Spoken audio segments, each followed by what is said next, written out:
It's always a fun, that's always a fun reading, isn't it? I remember being scared to death when I was a kid when that reading was done. So last weekend, Carol, Kathy, and I spent time with our fellow priests from all over the East region. And so the retreat leader asked us to remember one of our ancestors as she gave us this big circular hunk of clay. Now, I am a terrible artist. And as soon as she handed me the clay, I thought, oh my God. I have one picture that I can draw. My grandchildren can draw better than me. So I have one picture that I can draw. And it's a picture with a house and a tree and grass and red and yellow tulips and the sun with the sun rays. And then I can do birds like that look like this. So that's really all I can do. So I thought, well, I can put that in this mandala thing that we're going to do. So I was working with that, okay. But I had many ancestors that I wanted to remember, particularly aunts and some of my great aunts who were pretty cool.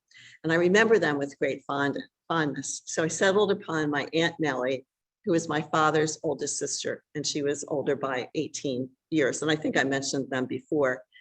So Aunt Nellie was born in 1905, and she got married in 1927 to a Protestant, gasp, on the vestibule of the rectory, not even in, like, as if his Lutheranism would have contaminated the church. So as the oldest of 8, she and her sister, my Aunt Anna, were forced into caring for their younger siblings, something they both deeply resented, even as mature adults. When my Uncle Jack, the youngest, was born, Aunt Nellie said to Aunt Anna in disgust, "Good God, not another one." So from her father's chair, her late father's chair, in the sitting room of my lace curtain Irish grandmother's house, Aunt Nellie would pontificate upon the priest and the Pope, I think because of the slight to her wonderful husband, who was a really good guy. And she said these men just thought that God had personally sent them to decide how people would live a life that they had no idea about. So what if I were to describe a title to her many homilies that she delivered from that chair about the church, it would be "Why You Shouldn't Listen to Celibate Men Who Think They Speak for God." So I learned her lessons well. So I remembered Aunt Nellie during the retreat as I wrote the words above the mandala, "Let the sun shine in," because the sun took up the center of my mandala and my sun rays sort of looked like sausages until the retreat leader helped me fix that. So she was the first person that I actually remember who openly criticized the church and shed a light upon the church's ridiculous prohibition against birth control. She only had 2 kids. So without her, I would be a much different person. And so I stand upon her shoulders. So anyway, the weekend for the retreat, as you know, was very warm for November. And we had to actually prop open the door to let in some air. And outside the doors and the windows was this beautiful, lovely garden, all decked out in fall finery. Our 2 bishops, Jean Marchant and retired Andrea Johnson, blessed our oils during a ceremony in the warm afternoon sunlight where we were all standing around in our t-shirts because it was so warm.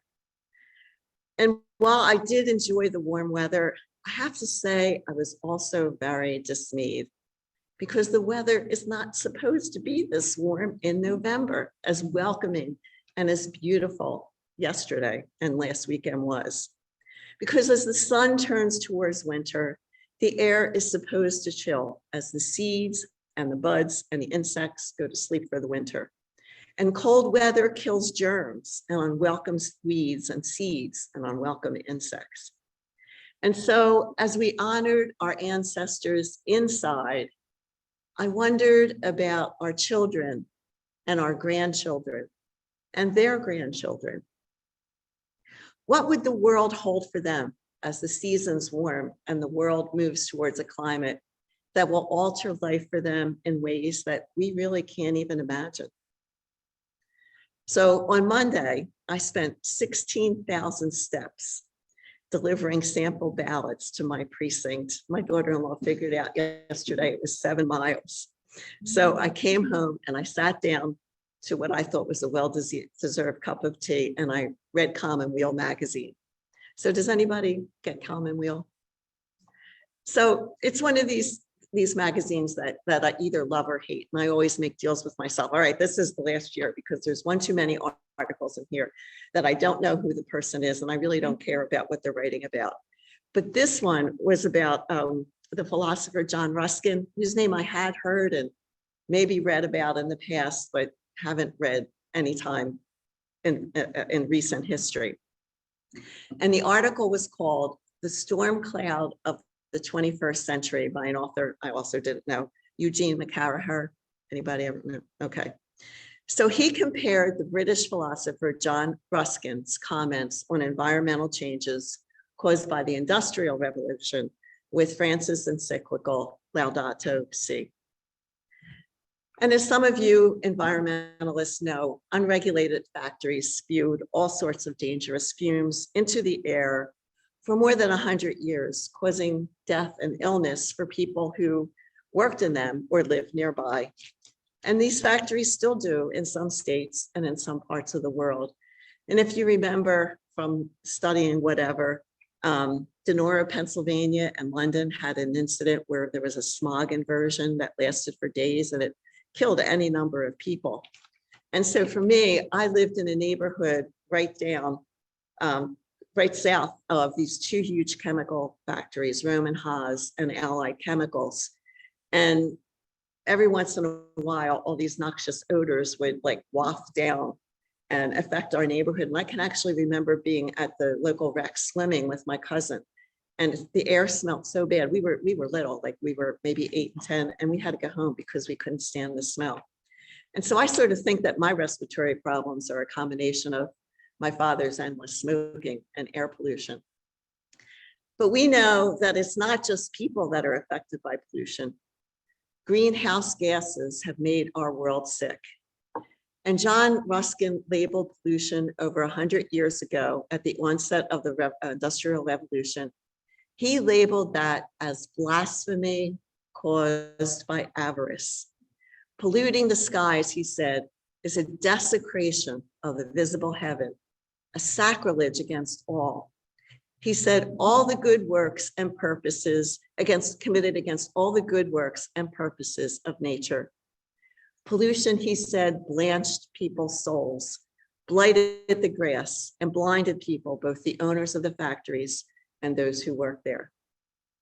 And for Ruskin and for those who love the natural world, God is deeply, deeply infused into all of nature.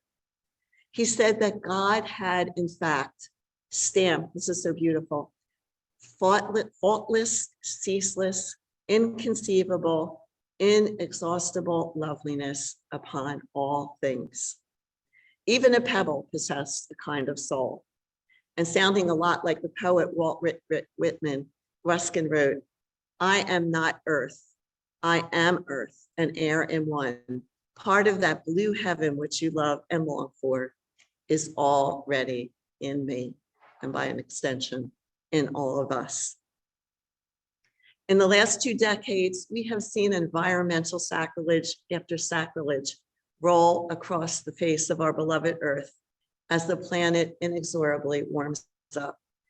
What Ruskin called an ominous storm has caused torrential, destructive, and deadly rainfall, especially in places like Bangladesh, record heat and fire. We have drought that has beset the United States, where some parts of the Mississippi River are not navigable. I saw a cotton farmer from Texas on 60 Minutes last week, and he said the cotton on 9,000 of his 10,000 acres simply burned up from the lack of rain and the heat, something he said that has never happened before. So the world is beginning to look like the apocalypse described in our gospel today. But Ruskin never lost faith. He never did. And neither should we, because our God is a just God, and that justice filters down and rolls upon the earth, as Amos said today.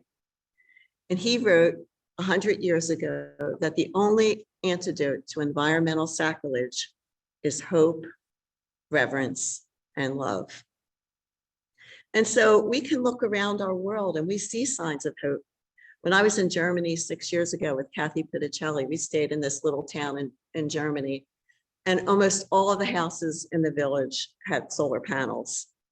And when Larry and I drove through Croatia in 2013, we saw these huge, huge windmills up, well, not walking, but like stacked up and down these mountains. And these countries are going to need this alternative heating because of the Russian invasion of Ukraine. And then we can do things individually.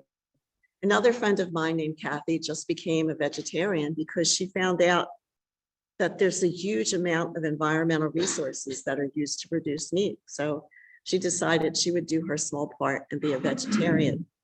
And I do my little baby part. I'm like a fanatic in hanging out my laundry. I check the weather. All right, what day this week can I hang out my laundry? And it'll really, especially this time of the year, will it really dry, or will I have to then hang it up in the basement? And then Larry and I have these discussions. Do we turn on the heat? Can we be a little colder and just put the blankets on? Or should we turn on the air conditioning? I usually say no. So, it's all this kind of little stuff that individual people do, but, it all adds up. So I've heard and read mixed reviews about whether global warming has slowed, and I would like to believe that it has. The other part of me knows that human beings tend to be selfish, unfortunately, and lack the vision to see the world, that the world can really be another way, that like what we're doing now is not a given, and that we really, really can be happy and really satisfied with fewer things. I used to joke years ago, like 20 years ago, that the little baby environmental controls that were being implemented, people were all up in arms. And I used to say, it translates to one less bag of Doritos per family per year. But now the sacrifice might be a little steeper. So there are two commercials from when I was a kid that I've never forgotten. I'm sure some of you of a certain age will remember. The pristine chapel floating, the pristine river floating down, and the trash floating down in the river, and the Native American with the tears. I don't know if you remember that. And the other one is of Mother Nature standing in a clearing in this beautiful forest, having this inane discussion with this ad guy about what she was eating was either margarine or butter. I don't know if people remember that one. So the ad man's trickery angers Mother Nature, who gestures downward with her arms. And she causes this peal of thunder and pouring rain. And she utters the most prophetic words that I've ever heard in my life. Anybody remember what it is? It's not nice to fool Mother Nature. And so, my friends, you know as much as I that we are one people living on one world, under one sky.